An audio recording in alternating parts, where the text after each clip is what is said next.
सुप्रभात बच्चों। आज का हमारा विषय है संधि प्रकरण।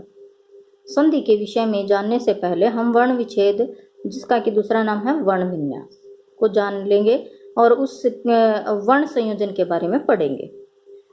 तो वर्ण विन्यास किसे कहते हैं? वर्णों को अलग अलग करके लिखने की प्रक्रिया वर्ण विच्छेद या वर्ण विन्यास कहलाती है। जैसे क्ष का निर्माण किससे हुआ? क हलंत, श हलंत जमा ए, इन वर्णों से क्ष का निर्माण हुआ। कमल, कमल का निर्माण किससे हुआ? क हलंत जमा ए, मैं हलंत जमा ए, ल हलंत जमा ए, तो इन वर्णों से कमल का निर्माण हुआ। वर्ण संयोजन, अब वर्ण विच्छेद है वर्णों को अलग अलग करने की प्रक्रिया, और वर्ण संयोजन है वर्णों को इकट्ठा करने की प्रक्रिया, अर्थात अलग अलग किए वर्णों को एकत्रित करके लिखना वर्ण संयोजन कहलाता है। जैसे श किससे बना? भाई क हलंत जमा श हलंत जमा ए, इन वर्णों से हमने क्ष का निर्माण किया। इन वर्णों को जोड़ने पर क्या होगा? क्ष बनेगा। उसी प्रकार क हलंत जमा ए, मैं हलंत जमा ए, ल हलंत जमा ए, तो इससे क्या शब्द बना? कमल बना। संधि, संधि का अर्थ है मेल, अर्थात वर्णों के मेल को संधि कहा जाता है। इसकी परिभाषा हम कैसे करेंगे? दो समीपवर्ती वर्णों के मेल से जो विकार या परिवर्तन होता है उसे हम संधि कहते हैं। इसमें पहले शब्द के अंतिम वर्ण और दूसरे शब्द के आदि वर्ण के अंदर मेल होता है तो संधि बनती है। जगत जमा नाथ, तय हलंत और न का मेल होने पर क्या बना? तय को न हो गया तो जगन्नाथ बन गया। उसी प्रकार रमा जमा ईश से रमेश बना, परम जमा अर्थ से परमार्थ बना।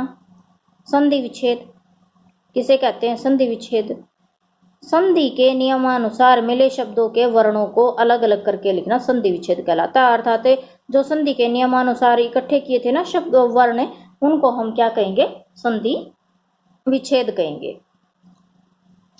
इससे आगे है,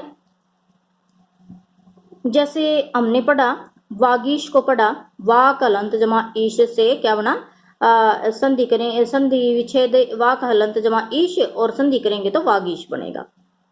रमेश का संधि विच्छेद करेंगे तो रमा जमा ईश बना। संधि के भेद, भाई संधि के तीन भेद होते हैं, स्वर संधि, व्यंजन संधि और विसर्ग संधि। स्वर संधि, स्वर के बाद स्वर अर्थात दो स्वरों के मेल से जो विकार या परिवर्तन होता है उसे स्वर संधि कहते हैं। स्वर के बाद स्वर आने पर उनमें जो विकार या परिवर्तन होता है उसे हम स्वर संधि कहते हैं। इसमें किसी एक स्वर या दोनों स्वरों में परिवर्तन हो जाता है। जैसे वर्ग जमा आकार वर्गाकार बना। उसी प्रकार भारत जमा इंदु भारतेंदु बन गया। स्वर संधि के भेद, जिस प्रकार संधि के तीन भेद हैं उसी प्रकार स्वर संधि के भी 5 भेद हैं। सबसे पहले है दीर्घ स्वर संधि, फिर है गुण स्वर संधि, उसके बाद है वृद्धि स्वर संधि, फिर है नंबर 4 पे यण स्वर संधि, अयादि स्वर संधि। तो सबसे पहले है दीर्घ स्वर संधि। दीर्घ स्वर संधि में क्या है? ह्रस्व या दीर्घ ए आ इ उ ऊ परे के परे समान स्वर आने पर उनमें जो विकार या परिवर्तन होता है उसे दीर्घ संधि कहते हैं, अर्थात तो उनका क्या हो जाता है? दीर्घ हो जाता है। जैसे ए जमा ए का आ बन गया, तो इसका उदाहरण हम क्या लेंगे? धर्म जमा आर्थ, धर्मार्थ बन गया। ए जमा आ से सत्य जमा आग्रह बना, सत्याग्रह बन गया। आ जमा आ से विद्या जमा आल्य बना, विद्यालय बन गया। उसी प्रकार आ जमा ए से क्या बना? सीमा जमा अंत, सीमांत बन गया। इसी प्रकार से ई के मेल से उ के और इन सब के मेल से क्या बनेगा? ई के मेल से तो दीर्घ ई और उ के मेल से दीर्घ उ रूप बन जाता है। फिर है गुण संधि, गुण स्वर संधि।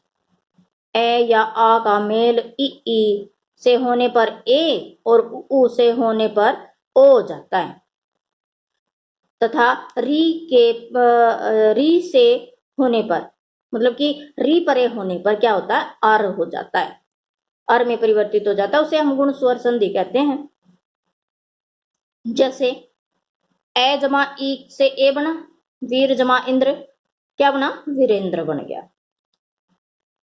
इसी प्रकार गणेश, गण जमा ईश बना गणेश, राजा जमा इंद्र बना राजेंद्र, रमा जमा ईश बना रमेश, और उसी प्रकार ए जमा ऊ से ओ बनेगा, सूर्य जमा उदय सूर्योदय, जल जमा उर्मी जलोर्मी, महा जमा उदय महोदय का निर्माण हुआ। अब आ जमा बड़ा ऊ मिलाने से क्या होगा, ओ बनेगा वो भी, तो उससे शब्द बनेंगे गंगा जमा उर्मी, गंगोर्मी बन गया। री के का मेल जब ए आ से होता है तो अर आदेश होता है, उसको अर बन जाता है। जैसे देव जमा ऋषि, देव ऋषि, देव ऋषि बन गया वो। उसी प्रकार महाजमा ऋषि, महर्षि बन गया। अब है वृद्धि संधि, वृद्धि स्वर संधि। ए या आ से परे ए आई आने पर दोनों को मिलाकर आई आदेश, और ओ और औ को मिला के आने पर दोनों को मिलाकर औ हो जाता है, तो उसे हम वृद्धि संधि कहते हैं। एक जमा एक, एक एक बना, यहां पर ए जमा ए का मेल होने पर आई बन गया। उसी प्रकार सदा जमा एव सदैव बना, वन जमा औषधि वनौषधि बना। उसी प्रकार जल महाजमा औषध औषध महौषध बन गया। यण स्वर संधि, यण में यण का अर्थ होता है य र ल व आदि, इन्हीं को हम यण कहते हैं। इ ई उ ऊ री का मेल किसी भिन्न स्वर से होने पर इ ई के स्थान पर य, उ ऊ के स्थान पर व और री के स्थान पर र हलंत हो जाता है, उसे यण स्वर संधि कहते हैं। यण का अर्थ है य व र, ठीक है, ये होता है इसका अर्थ। इसके उदाहरण हम जानेंगे। इति जमा आदि, इत्यादि बन गया, ये बना के दिखा रखा है नीचे। सु जमा आगत, स्वागत बन गया। पितृ जमा आज्ञा, पित्राज्ञा बन गया, ठीक है। उसी प्रकार अयादि संधि हम करेंगे। अयादि स्वर संधि किसे कहते हैं? अयादि स्वर संधि अयादि का संधि विच्छेद है। क्या बनेगा? अय जमा आदि, अर्थात अय के साथ और भी मिलाकर, ठीक है, अय के साथ और भी मिलाकर। तो इसकी परिभाषा हम क्या करेंगे? ए आई ओ औ का मेल किसी भिन्न स्वर से होने पर ए के स्थान पर अय, ओ के स्थान पर अव, आई के स्थान पर आय और औ के स्थान पर आव आदेश होता है, उसे हम अयादि संधि कहते हैं।